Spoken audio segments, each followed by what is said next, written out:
So for instance, if all you need starting 2027 is an undergraduate degree in accounting and your university has registered with the CBA, say in this case, California State University East Bay, then you just have to have an undergraduate degree from California State University East Bay. There's no more need to review the transcripts, make it easier. And so in that way, the CBA is reducing the friction in the process to becoming a CPA. Thank you. That's the end of my report, and I'm happy to entertain any questions. Thank you, Mr. Aguilera, for providing an overview of CBA activities. Are there any comments or questions from members for Mr. Aguilera?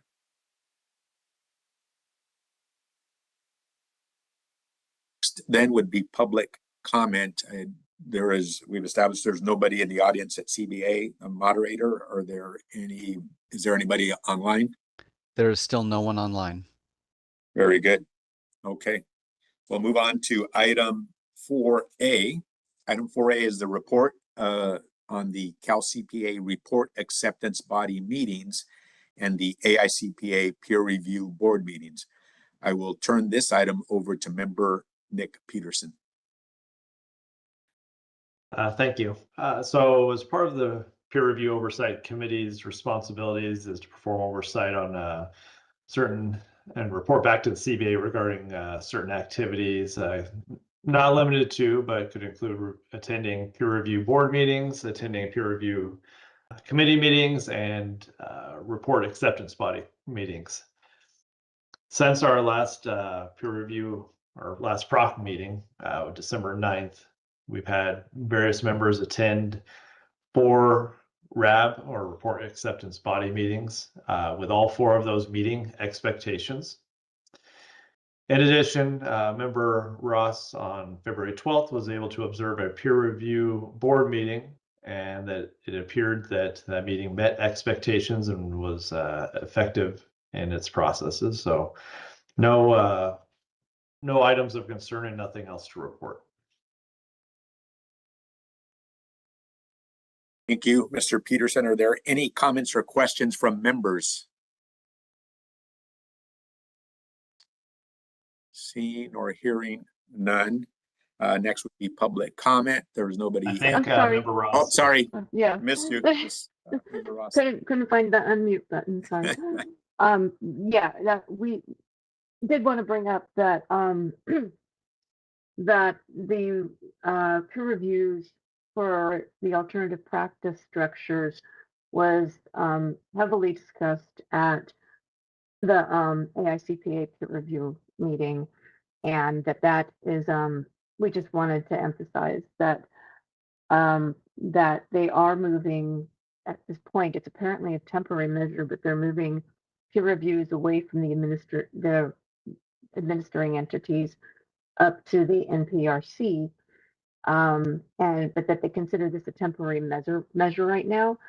That they will eventually, probably, my interpretation of a very long discussion was that they will eventually get to the point where they move the peer reviews of APS entities back to the administering entities. But for right now, they feel the NPRC is the best choice. They have experience in this area. They have 4 peer reviewers or technical reviewers who are completely devoted to only doing APS entities. And that is where they feel that they'll be able to get the best use out of developing some systems to basically implement any additional issues that will arise from APS entities. So it's coming up in several different conversations, and it came up on our annual site visit. So we just wanted to emphasize that this is something that's ongoing and will be continuing to be discussed. Thank you for that information, member Ross, and for everybody's information here. NPRC is National Peer Review Committee. Is that? Yeah. Yeah. Very good. So any other comments from members of the committee? Questions? Okay, seeing none, and there are no members of the public there. Moderator, is there anybody online now? No one online. Very good. Okay, we'll move on to item 4B. Item 4B is the report on the PROC oversight of out-of-state administering entities. And I will turn this item over to Laura Ross and Jennifer Benjamin. Laura, do you want me to go first or do you want to go first? Actually, we went over the New England peer review, the one that I did at the last meeting, so I'm not sure if another one is also up for right now, or if it may just be you. Okay, well, I'll go over mine. This is Jennifer Benjamin. I attended a out-of-state peer review, and it was for the state of North Carolina, and it went very well. And per the peer review, there were findings that did not impact the positive conclusion of the report, and I thought it met expectations. Very good. Thank you, Ms. Benjamin. Any comments or questions from members about this item? Seeing or hearing none, no members of the public on site at the CBA office. Moderator, is there anybody online? There is no one online at the moment. Good, thank you. We'll move on then to item 4C, which is the report on the AICPA and NASBA websites regarding changes and updates to the peer review program. I will turn this item over to Mr. DeLizer and Mr. Deshpande to present. Thank you. I think I'll take this. So there were no updates actually on the NASBA website, regarding any of the peer review programs. We did see a couple updates on the AICPA website. This is in line with what Member Ross mentioned. So PRSU number 3 has been officially approved by the peer review board during its February open session and is effective for peer reviews scheduled on or after February 28th, 2026. So this actually went into effect on I think the approval came in on like February 11th. And I think there's 3 primary changes. The PRSU number 3, which stands for Peer Review Standards Update number 3. And as Member Ross mentioned, certain firms identified by the peer review board having an elevated risk will be required on a temporary basis to have their peer reviews administered by the National Peer Review Committee, the NPRC, rather than a state administering entity. Excuse me.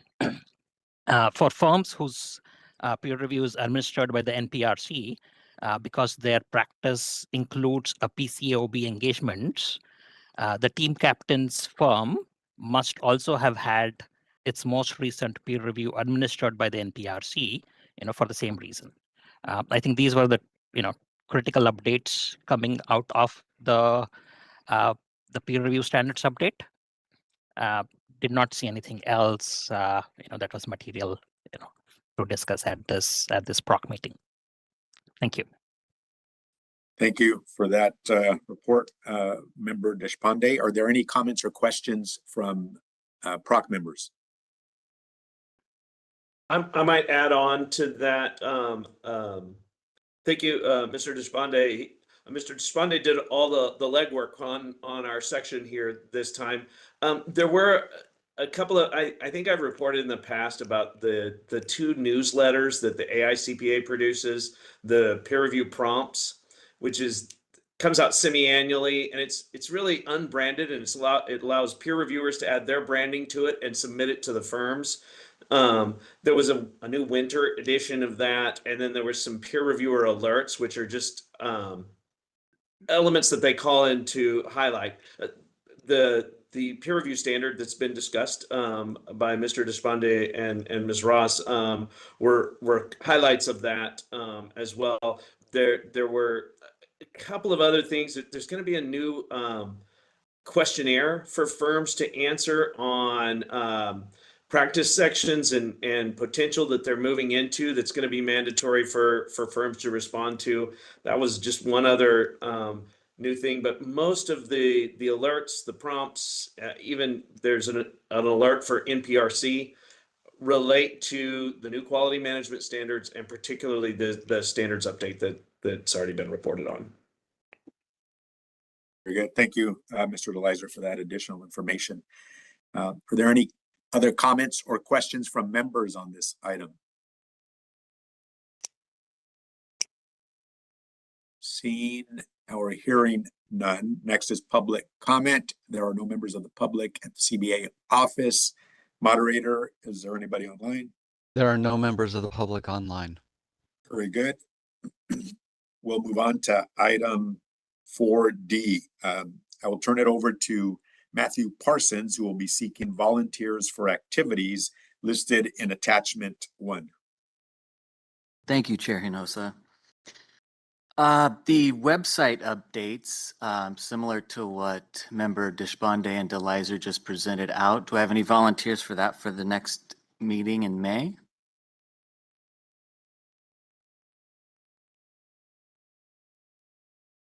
Jennifer Benjamin, I'll volunteer. Okay, thank you. Next is the 2 out-of-state entities. Do I have some volunteers? Member Ross did complete the New England peer review, so that's been switched out to Nevada on the online agenda item checklist. So we have Oregon and Nevada. Any volunteers for those? And if you have any preference for either one? Member DeLizer? Any particular preference? No preference. Okay, thank you. Any other volunteers? I'll I take the can do other the one. other one. No, you can take it. Looks like we had 3 there at one time. Let's see, Laura, Jennifer, and Fausto. Next one that says they're up for that, I'll go ahead and take yes. I'm glad to do it. I can do All it. right, thank you. Okay, and then I did send out the future RABs prior to this meeting just to, in hopes that it allows you to better prepare to volunteer for some of these. I do have, just as of note, member Gittleson did reach out the past couple of days, and so I have April 21st taken, as well as April 30th for member Gittleson. Any others for those dates? We have one, or any in March, from March 5th through March 26th. This is Jennifer Benjamin. I'll take March 24th and April 7th. Matthew, this is Jeff DeLizer. I can take March 5th. Okay. Pardon me, member Benjamin, you said, let's see, March 24th as well as May 7th? April 7th. April 7th, thank you. I'm messing up your March date, sorry. Oh, you're totally fine. All right. This is Vikram. Yeah, Yes. I can take March 17th Okay. and May 7th. Thank you for that. Let's see, let's go ahead and move into the month of April. We have looks like we covered all those. There is a AICPA peer review board open session. Anyone interested in attending that? I can do that. In fact, it's the only day I'm here for this calendar, so I Okay, appreciate doing that. thank you for that. And lastly, we have one left in May 14th at 9 a.m. Any volunteers for that? Can't do that one. I'll take that. This is Benjamin. Okay. Is the May 7th one? Has that one been taken? Member Deshpande volunteered for that. There's March 26th and April 23rd, if those are open dates for anybody. Otherwise, we got some really good coverage, which will take us to our May 20th meeting. So I think we should be good at this moment. And then I have This is Alan Gittleson. I can do the 23rd of April too, if I think that was on the list I gave you, but yeah, okay. Thank you. if we need it, if we need it. Okay, you do one 2 days prior to, so I'll be in touch with you on that, but I got you down Yeah. for. And I have Chair Hinojosa attending both board meetings, the one coming up here March 12th and 13th, as well as the one on May 14th and 15th, the week prior to our next PROC meeting. With that being said, I think we're all set. Thank you, Mr. Parsons. I do have to make an adjustment for the May board meeting. I won't be able to attend that meeting. So I don't know if Peterson might have availability for that presentation. Which day is that again? That's May 14th and 15th. Sometimes those meetings are just the 14th. Sometimes PROC items get to the 15th. I'm available those days. Okay, great. I got you down, and I'll be in touch with you in regard to Okay, talking perfect. points and prepare you for that. Thank you, Mr. Peterson. Yep. Any other comments or questions from members on this item? All right, seeing and hearing none. Next is public comment. There are no members of the public on site. Moderator, is there anybody online? There are no members of the public online. Very good, thank you. So let's move on to item 5A. I will turn this over to Michelle Center. Thank you. So the purpose of this agenda item is to provide the PROC an opportunity to review and approve the draft 2025 Peer Review Oversight Committee Annual Report. The PROC reviewed the draft annual report at the December 2025 meeting, and you provided us feedback. Staff has went ahead and made those changes based off of that feedback. We made edits related to grammar, formatting, and some language changes for clarity and readability purposes. We made some minor updates to address discrepancies in data, time periods, and report titles where needed. I also want to just point out, this is not new, but since Member Ross brought it up, on page 8 of the report, we also note that firms with an APS will be reviewed by NPRB. So that is noted as part of the report. And then based off of our conversation last time, we also reworded some of the recommendations. Those are found on pages 26 and 27. And they include recommendations to the PROC to continue to monitor the California peer reviewer population and pipeline of reviewers, continuing to ensure that the Pennsylvania Institute of CPAs is meeting the CBA's peer review requirements while they are assisting Cal CPA with their peer reviews, reviewing proposed updates to the peer review program associated with firms who utilize alternative practice structures, as well as identifying a process and timeline to regularly obtain a list of firms that resign from the peer review program.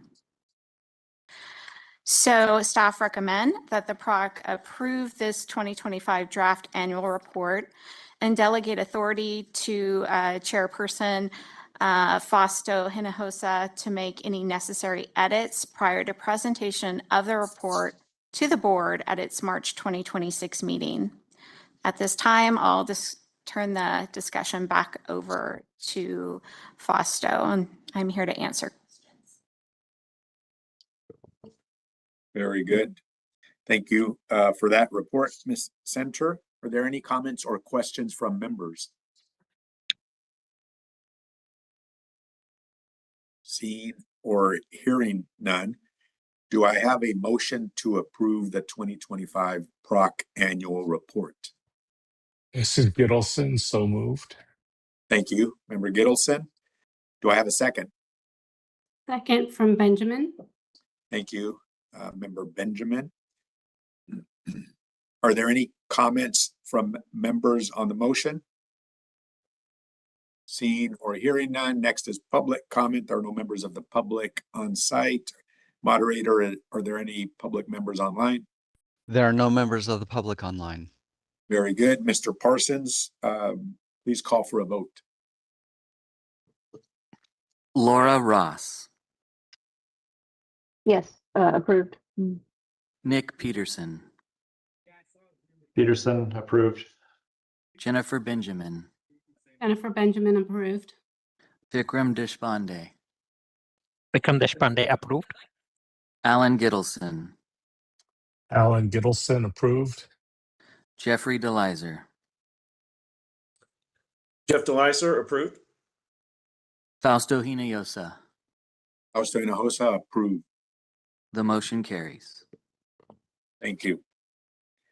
For item 5B, I will now turn it over to Mr. Rich Simidian for his presentation. Thank you, Chair Hinojosa. Just do another quick volume check. Am I still okay? Sounds good. Okay, good. All right, good afternoon, everyone, and thank you for including me on the agenda. A few moments, I'll put up the slide deck, which was shared in the material, and in full disclosure, we won't go through all of the slides, so you can rest assured we won't need to get through those. Some of that might be information that's just a leave behind about the program, but you know, the genesis of this presentation was probably from going back at least 1 year to the prior administrative site visit and providing some additional information and background on the program as part of educating the folks participating in the oversight, and that they've suggested some of this might be helpful as a reminder for some of the existing PROC members, and at that time there was some new PROC members coming on. So depending on your level of experience in the peer review process, some of you are peer reviewers, some of you go through or play an active role in your peer review in your own firm. Some of you, your involvement in peer review might be related to your role as a PROC member. This may serve as a bit of a reminder, so this may be new to you, but I'm trying to shoot for the middle. So, but if there's more questions and perhaps more insight I could provide, please don't hesitate to interrupt me as we're going through this presentation and this discussion. So, moderator, I'm going to go ahead and share my screen, if I may. Yes, please. At the bottom in the center Yeah. of your screen, you should have a share button. You can share your screen, or if you click on the File tab, you will see that we already have the PowerPoint uploaded. Oh, okay. Now I Perfect. I see it. Okay, so is my screen sharing now? It looks like it is. Okay. All right, very good. So to begin with, when we talk about the Cal CPA peer review program, this is I'll say a lean team, but mighty team that makes up our staff. There are 4 members on our team that are all we're all Cal CPA employees. And just to be clear, the group that runs the peer review team, we're not separate. We are part of Cal CPA as an organization. We're not a separate legal entity. We're part of the 501c6 organization, which is the membership organization. But in many ways, we operate independently, and that's a lot of our activities are separate and apart from the other core membership organization. We've got a lot of people who've been with the organization for a long time. I'm the junior person, the newest person on this group. I've been involved in the last 4 years in some capacity. I've had some other roles with Cal CPA, but I am the director of the program. I also meet the definition of the CPA on staff. I'm an active CPA. When I say active, my license is active CPA, and there are some specific responsibilities for the CPA members of our team. Now, in addition to the names you see listed here, we do contract out with individuals who provide a very important technical review process for us to supplement our technical review capabilities. The names that are listed below are the people that have worked with us quite some time and serve an important function for us. And it works very well because they, in addition to the work they do for us, the fact that they're active members involved in peer reviews and other activity allows us to kind of bring in those resources and that expertise, which would be candidly very difficult to have full-time staff with the level of expertise that we are able to bring with our model. You heard, I think Michelle mentioned earlier, the relationship that we have with the Pennsylvania State Society. Several years ago, to supplement our resources, we asked, and we contracted with the Pennsylvania Institute, operates a peer review program for Pennsylvania, New York, and some other states, that perform some very specific functions for us to just address, at that time, what was a backlog of work, and now we've found this to be a mutually beneficial arrangement around that. So it enables us to bring in some additional resources, particularly as we get through some seasonality and some cyclical nature of the work that we do at Cal CPA. So we're able to bring in some additional resources, but it's a fairly narrow focus to what we do. Just as a reminder, we do this not just for California. Cal CPA is the administering entity for both Arizona and Alaska, the volume of which is significantly less, as you would expect. But nevertheless, there are different boards of accountancies, requirements in each of those states, and we meet with them just as we meet with you to talk about the different requirements that they may have specific within their jurisdiction. There's a lot of similarities to the program, which require peer review every 3 years. Some of the requirements of what a peer reviewer qualifications would be are similar. There are different, we'll get into different types of peer reviews that could exist. There are exceptions to what qualifies for as a system review or an engagement review, which I'll define later on, and it's dependent on the requirements within each of those states. But we are performing this function across different jurisdictions. There was a discussion of the NPRC, right? So that is the AICPA's peer review group. They effectively do the same things that we do, but they do it at the NPRC level. They do it for certain firms that meet certain requirements. So maybe to make it, just to be the most obvious one would be if a firm is doing public company work, because they're subject to the PCAOB inspection requirements, as a result of their PCAOB designation, they are also required to peer review, and their peer review would be administered by the AICPA through their NPRC program, not through us. So you could have a California-based firm who we here at Cal CPA would have no involvement in whatsoever as it relates to their peer review, because all of the interactions, their scheduling, the acceptance body, all of that would be done at, we'll call it at a national level, at the NPRC level. So, as a result, the NPRC tends to have larger firms just because of the nature of the firms that perform public company work. Not always, but that has been our experience. So the composition of the firms that we do the administration for tend to be anything ranging from sole practitioners to large local or regional firms.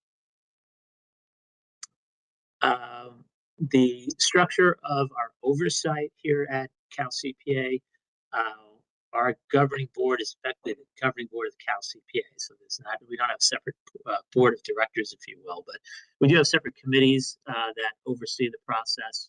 The Cal CPA Peer Review Committee currently consists of 18 different members. Now, those members are the same people that you see when you observe a PROC meeting to participate. I'm sorry, a RAB meeting.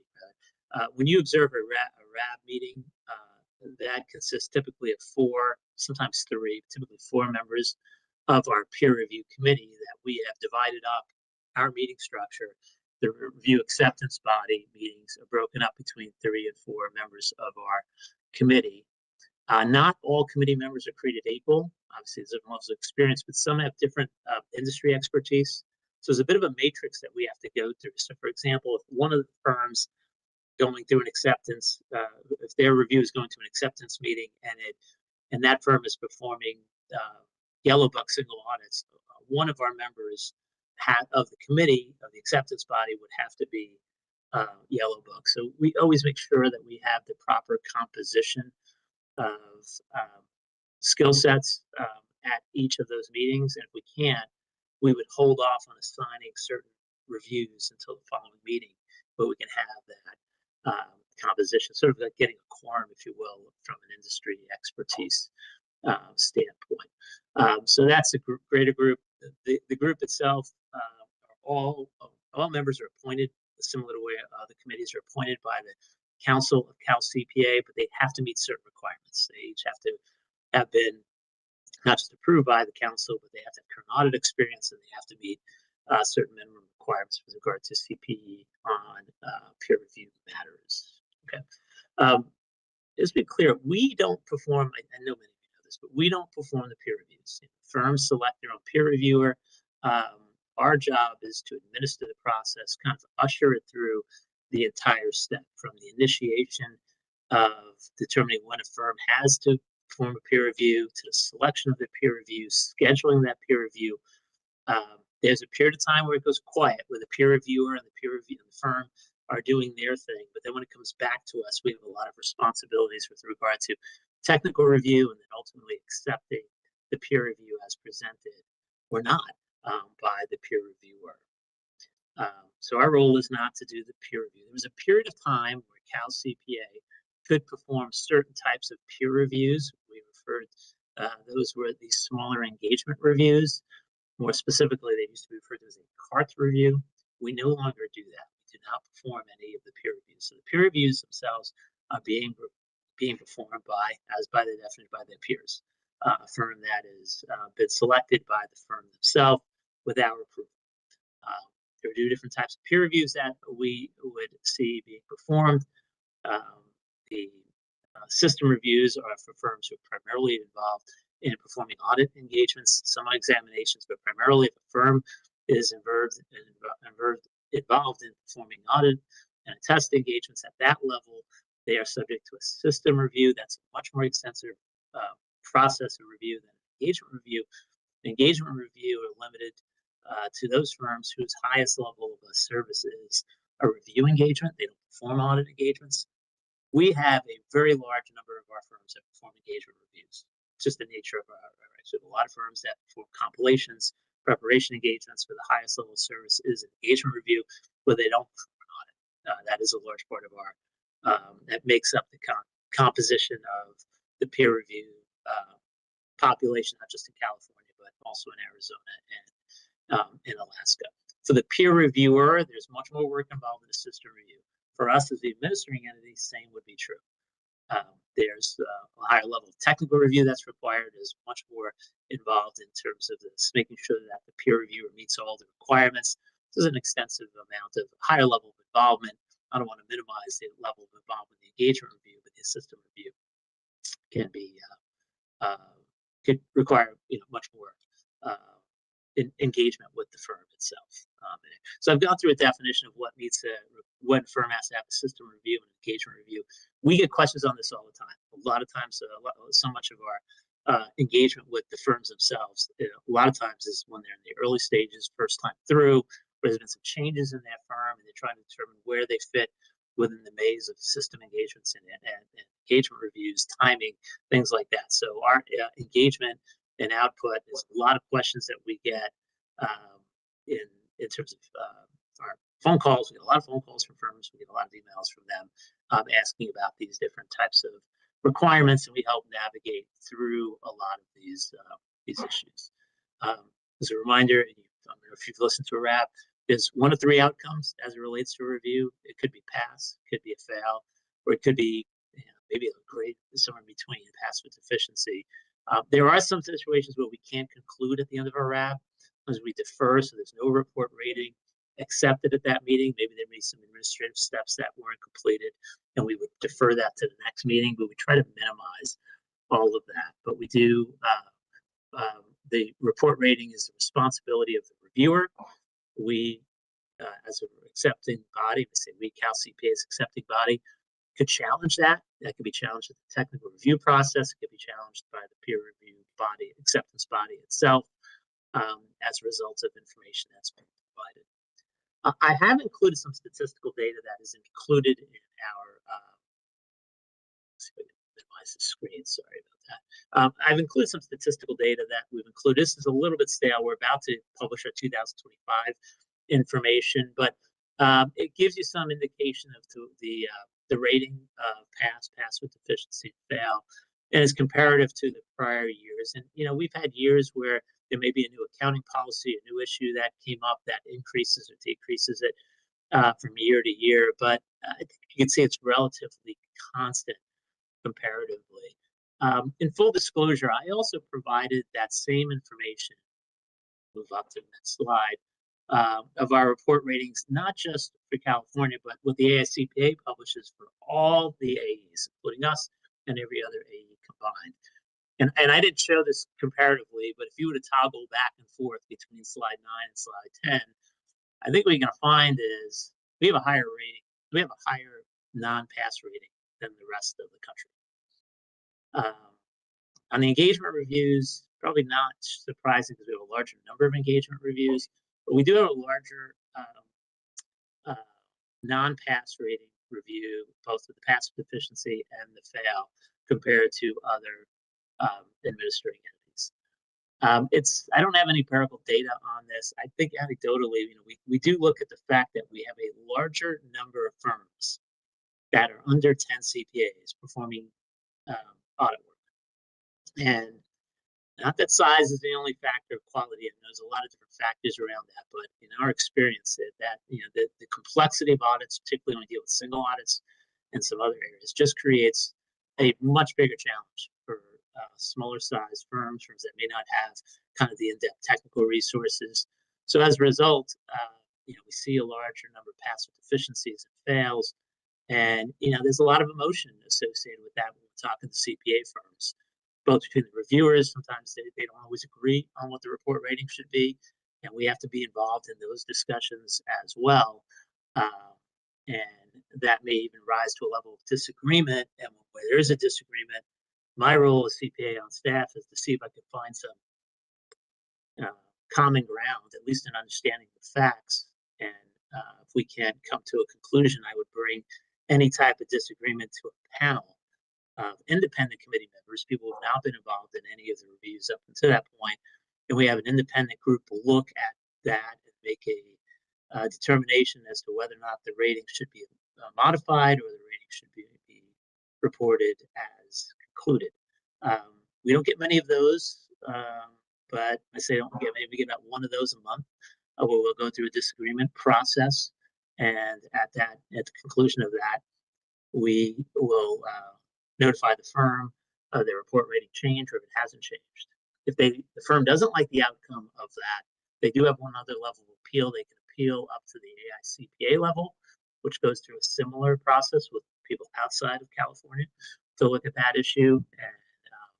And again, it's possible there could be a change. But I point that out just because the large number of fails and pass deficiencies doesn't necessarily mean we're being part of graders. It just means that we're dealing with a different population, and I think the NPRC particularly is with the larger number of firms the number of larger firms that they have within there. I'll just take a pause there if there's any questions before I move on. I'm rambling on here a little bit. Mr. Smidian, I have a question. This is member Benjamin.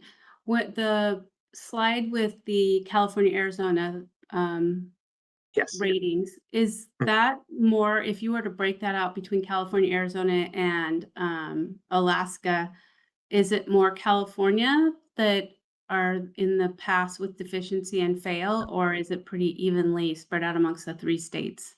It's pretty even. I included all this. This is what's included in our annual report, but I believe, and maybe Michelle correct me, I think we provide this information too. That's included in that PROC annual report, and I think statistically, it's almost identical.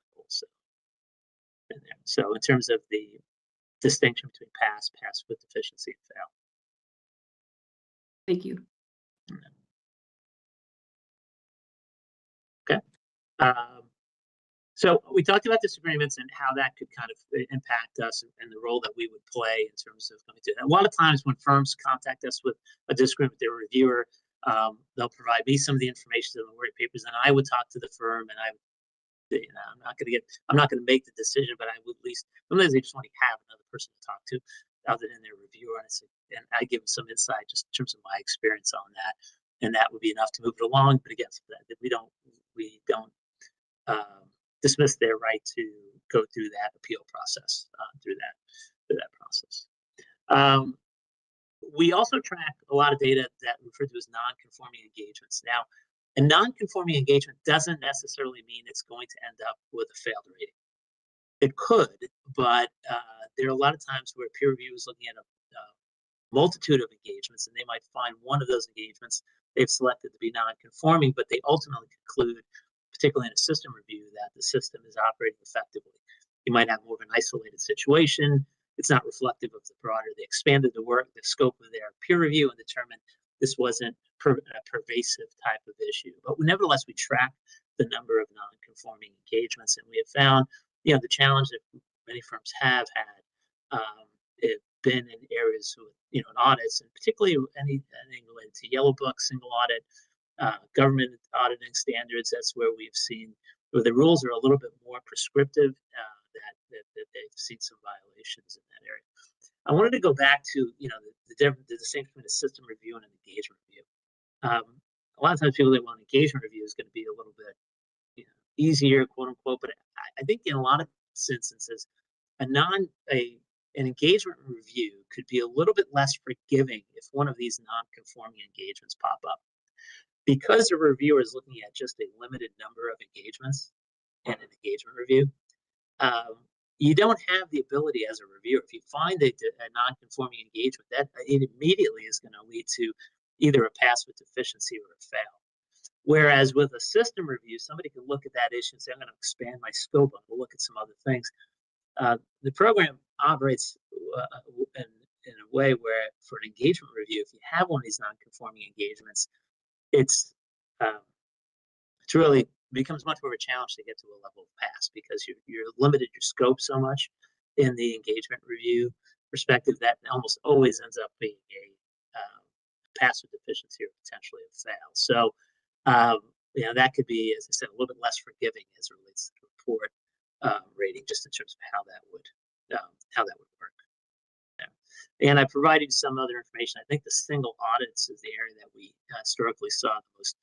I think that might have been left off my 2024 slide that I look at it. But where we have seen a larger number of comments have come in the government audit standards and some of the ERISA engagements, those numbers are down quite a bit, but those are still kind of the hot topics that our peer reviewers are highlighting. They do find non-conforming engagement. I'm finding a typo in my slide here. So as a result, that as we go through our tab, does this affect us as technical reviewers? I want to make sure our technical reviewers are focusing in on the issues that have the largest likelihood, or greater likelihood, of there being an error. When we do complete the process and we've accepted the report rating, perhaps it's going to disagree with the panel, we're not done yet. Our role then, both at the acceptance body level and then the CPA on staff, is to identify what remedial action is appropriate based on what types of findings were identified. The options are available to us really range. We do, as you see from this slide, assign continuing education quite a bit as a method of addressing issues that might have been identified, particularly if there's new accounting matters, new audit standards, things like that. That CPE is something that we use heavily, but also in concert with other items. We might have what we refer to as a post-issuance review, where even though the review has been accepted, we would look at a subsequent year's engagement. When I say we'd ask the firm to ask their peer review or someone else that we would accept, maybe their peer review is not available, to perform a review. Because if they've said they've made some corrections and done some things, we want to see it in action. We'll look to see what they've done in a subsequent engagement to demonstrate that they've put corrective action in place. And we do that through what we refer to as a post-issuance review, or even a pre-issuance review before their next engagement goes out, where there may be a point of intervention where we look at the work that's being done before the next report is issued around that. So even though we're interacting with them in their peer review year every third year, there are many times in between those periods that we're interacting with those firms just because there's some remedial work that was left over from their past audit or pre-issuance reviews that are happening that might precede their next engagement. So for some firms, it's every 3 years, we never hear from them. For some years, we might have multiple levels of interaction with them leading up to their peer review, through the acceptance process, and then subsequent to the acceptance of their report when we are looking at some post peer review action, which is our remedial action. And I can't see anything that's on chat as I'm going through this. So again, if there's anything out there, please interrupt me as we've gone through. This information comes from the SCPA site. They look at what has been the effect when there's been remedial action. And I don't have the same data at a California level or even at an AE level, but we do recognize that when there is continuing education, we see that certainly moves the needle quite a bit. The pre-issuance review or post-issuance review really has an effect of seeing corrective, that action not repeat itself in subsequent peer reviews. Also, just asking firms to join the Audit Quality Center sponsored by the ACPA, which we have for peer review. We have for the not-for-profit area. We have it in the ACPA has one for the employee benefit plans. That really has a way of kind of increasing the level of information and expertise available to the firms, even small local firms that are out there.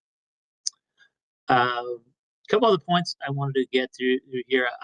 One of the issues that we're dealing with, not necessarily a bad thing, but we've seen a significant decline in the number of firms that are enrolled in the program. And candidly, some of this has been by design. Several years ago, even before I was involved, we recognized that there was a large number of firms that were forming a very limited number of engagements, and they had the highest percentage of failures. So, if somebody's doing one audit or 3 audits, it's really hard to get good at this. It's really hard to stay current when you're doing just a couple or a handful of these versus firms that, are doing this, on a more systematic basis. So it's like anything else. It's just going to create that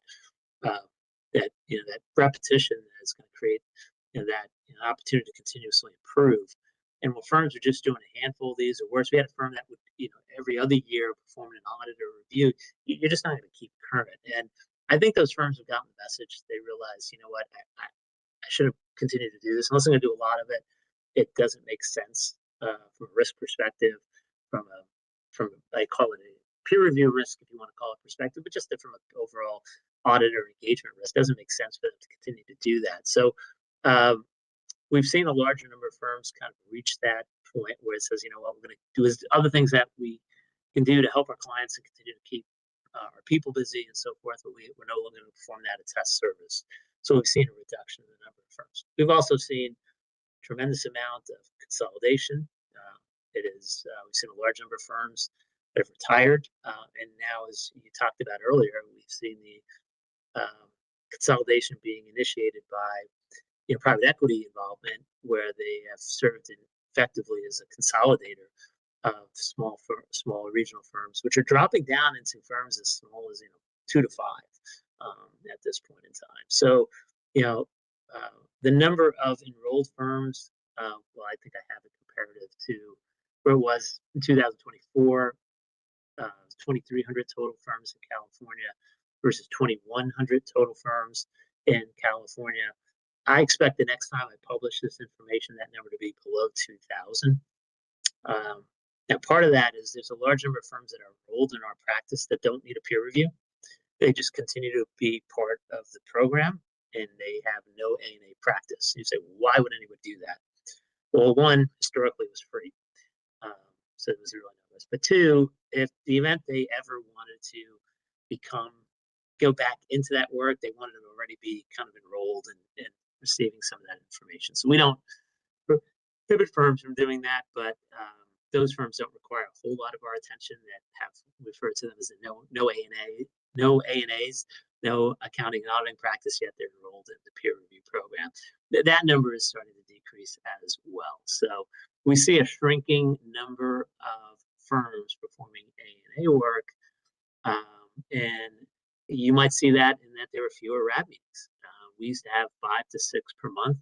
For 2026, we've scheduled 4, and in some cases, we've even had to cancel one because the volume of work doesn't require a separate meeting. I'm trying to be respectful of the schedules of our volunteers All of our committee members, by the way, they don't get paid, right? They're all volunteers. They volunteer their time and they're participating in, 1 to 2 meetings per month. So, if we don't have enough volume, I won't schedule a meeting. And we try to do that in advance notice to them and to you, the PROC members who are observing that. But when you see cancellations, it's typically because the volume break has been declined. We perform oversights as part of our system of quality control. Some of these are random selections. We haven't looked at this reviewer in a while. Others are when we see sort of issues that are coming up with a peer reviewer, we take a look at the quality of their work and we would ask a separate technical reviewer, or we hire another peer reviewer to look at the work of the first peer reviewer and see if there's been some deficiencies. And that gives us an opportunity to provide feedback to the reviewer.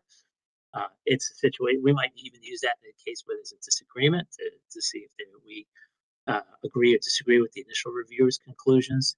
And we might have instances where it could elevate to a level where we ask a peer reviewer to stop performing peer reviews without going through some more extensive continuing education. So we don't do a ton, but we're required to do 1%. We exceed that every year. We tend to do about 20 to 25 oversights per year, broken up. And we focus more on the system reviews because it's a higher level of risk associated with those firms, but we do include engagement reviews in that process as well. I have a slide in here that goes through all the different stages. I'm not going to go through each of these different elements, but again, we kind of take it from, I'll say from cradle to grave. I don't know it's the best way to describe it, but from the initial enrollment to obtaining different peer review information, which is a voluntary process with a firm being reviewed provides kind of a population of their peer review of their engagements.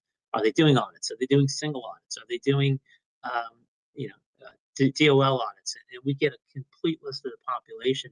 And once they've identified the reviewer, they can't hire that reviewer until we have approved that reviewer. And we do a little bit of a matching game here, where we say that person doesn't have the expertise to perform your peer review because you do Yellow Book audits and they don't have that Yellow Book experience, which we match up to their resume that they have to update annually for us. And if they don't meet those requirements, we notify the firms that you have to select another peer reviewer. And all this is done through our automated tool, a tool that we call Prima, where it's sort of the portal into the peer review world. And it gives us dashboard reports, which allow us to look at the process and where firms are in their process. They might be in the enrollment process, they might be in the scheduling process. We're able to see all of that. But once they've scheduled it, I always say it goes dark. It's like, they go into their review and the firm is being reviewed. We're not involved at that level unless a dispute comes up. But once the peer review has now been complete, they've scheduled an exit meeting, they return certain information back to us, and it goes immediately into a technical review. One of the members of our team, including those contract employees, would review the work that was been done. And we'll look, we're not going through the same level of detail that the peer review has done, but we're ensuring that the peer review has followed the peer review standards. And at that point, if everything's going well, we can move it forward to the committee acceptance process. But if it's not, it stalls there. And that's very intentional because that means we go back to the peer review and say, look, there are things that we need to be seen documented at a higher level, which might frustrate the peer review, it might frustrate the firm, but it doesn't go to the acceptance body until we say it does. And then once that's been complete to our satisfaction, we can go to the RAB meeting, which is typically where the PROC members will kind of come in and observe that process. After that, we might insert some corrective action, as we've talked about.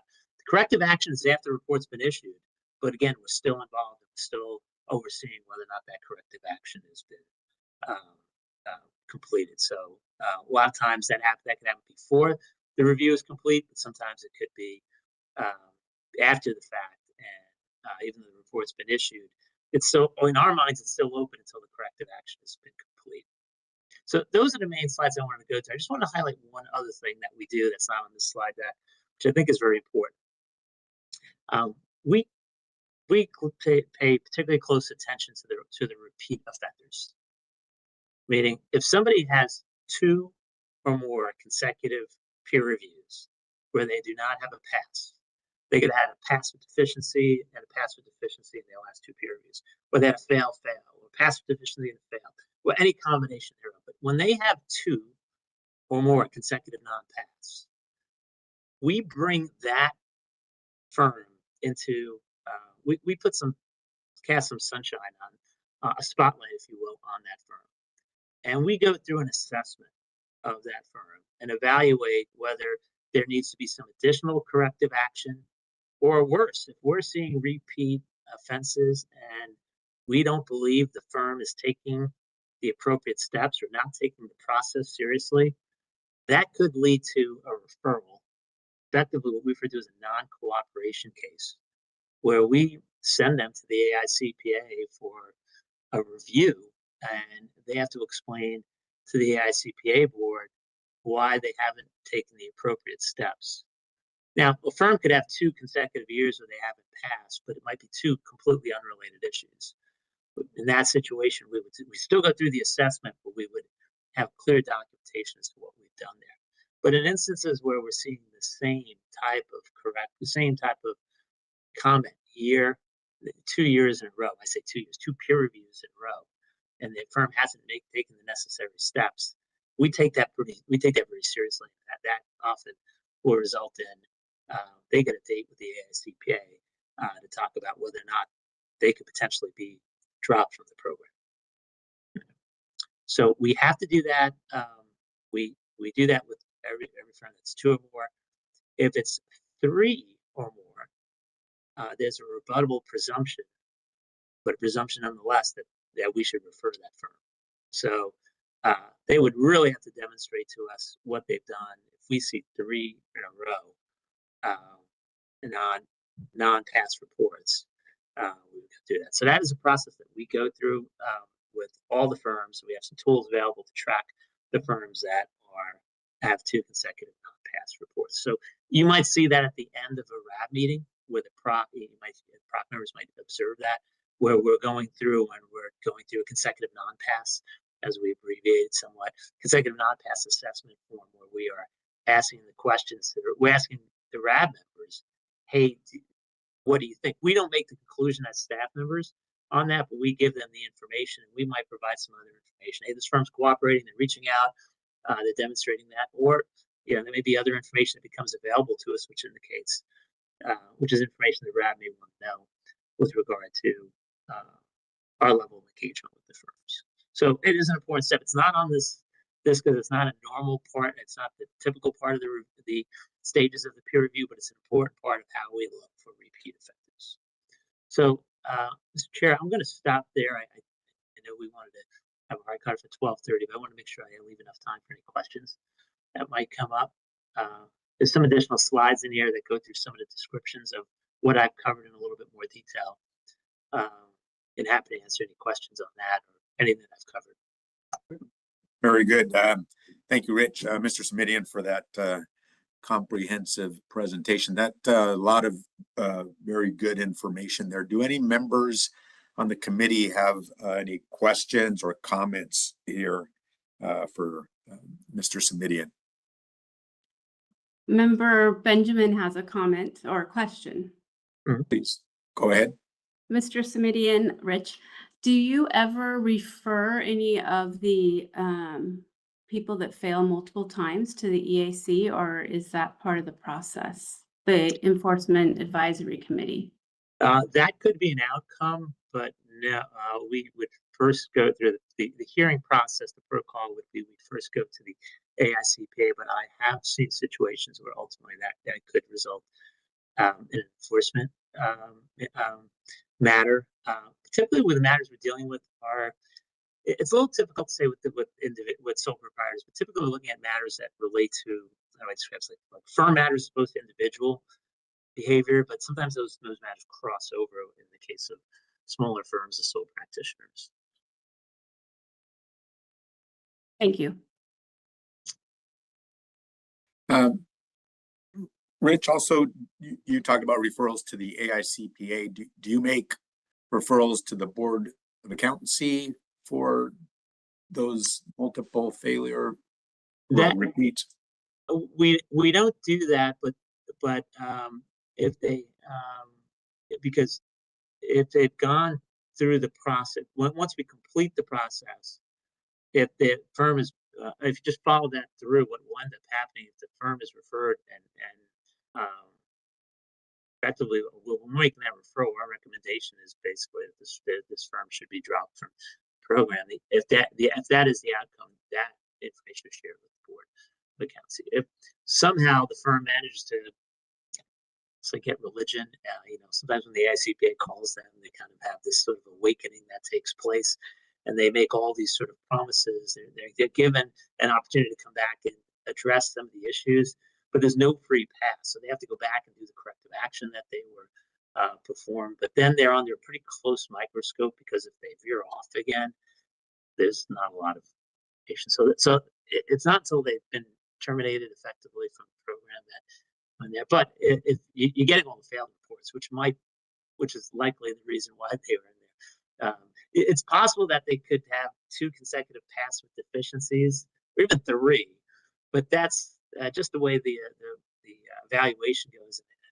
This is a review. When you've had the same issue in this past deficiency 1 year, that same repeat issue in itself, qualitatively look at that and say that should elevate to a failed, because it hasn't been in there. So the failed get included in there. So not necessarily because of the consecutive non-pass assessment, but because it's a byproduct of why they got there, that information would be reported to the board. Fausto, this is Michelle Center. I just want to add just some clarity to that. All of the fails, all of that information is provided to our enforcement division as a list. Also, any firms that have failed are also responsible for notifying us. And so just to kind of circle that close that loop right there. Mr. DeLizer? A quick question for you, Rich. You mentioned that the committee, Cal Society's peer review committee, has 18 members, all of whom are peer reviewers, presumably. Yeah.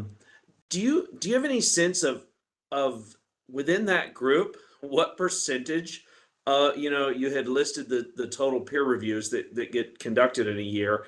What percentage of those peer reviewers are done by the members of that committee? Are they reviewing? Are they kind of responsible for a large percentage of the total reviews done in California? I could probably get that data. I'd say it's probably less than 10%, I would say. Okay. The number of peer reviewers. But we have to really kind of a lot of conflict check process in our internal process to make sure that if somebody is on, they're obviously not going to be on a RAB where they have a peer review, so we've got to run all of that. But if there's situations where there's more than sometimes a peer reviewer hires another peer reviewer who has the expertise, so there could be like a sort of like a joint audit would take place. It could be a joint peer review that is taking place. So we have to make sure that the independence requirements kind of address that. But we have these other safeguards that we put in place, something called familiarity threats. We invite other peer reviewers, my counterpart, if you will, CPA on staff and other members from other administering entities. You might have seen this if you've observed RAB, where we invite people in to observe our process in our RAB meetings to address what they would perceive as familiarity threats. Kind of this, they gave some particular reviewer an easier pass, if you will, because we're on this. So we go through that from a familiarity standpoint. And candidly, the benefit of having the Pennsylvania technical reviewers on is they can also serve in that familiarity threat. So their observation around that, because they're not part of the peer review process internally with any of the California firms, allows us to kind of add that as an additional safeguard around that. But I'm highly sensitive to that issue as it relates to understanding the composition of different team members on there. We do have a couple that are high volume reviewers. That's some information that we share with the. It's not part of the annual report, but I think it's been information that's been shared with the board on a no-name basis. But we do, monitor that pretty closely as well. Thank you. Any other comments or questions from members for Mr. Simidian? Very good. Next is public comment. I believe there's still nobody there at the CBA office. Moderator, is there anybody online? There is no one online. There is nobody online. Well, again, thank you, Mr. Simidian, for your presentation. We appreciate that. Very appreciative of the time this afternoon. I'll go ahead and drop. I don't know if there's any other business. Very well. Okay, thank you. Thanks, everyone. Bye, Jen. Thanks. Okay, so we'll move on. Item 6, closing business. Prior to adjourning the meeting, do any members have suggested topics for future committee meetings? Anything that is on a member's mind to add to a future agenda? Very good. I don't see anything. No members of the public there, and moderator, nobody online still, I presume. Still no one online. Very good. So with that, the PROC meeting is complete and we are now adjourned. Thank you all. Thank Thank you. you. Take care, everybody. Thank you. Thank Bye. you.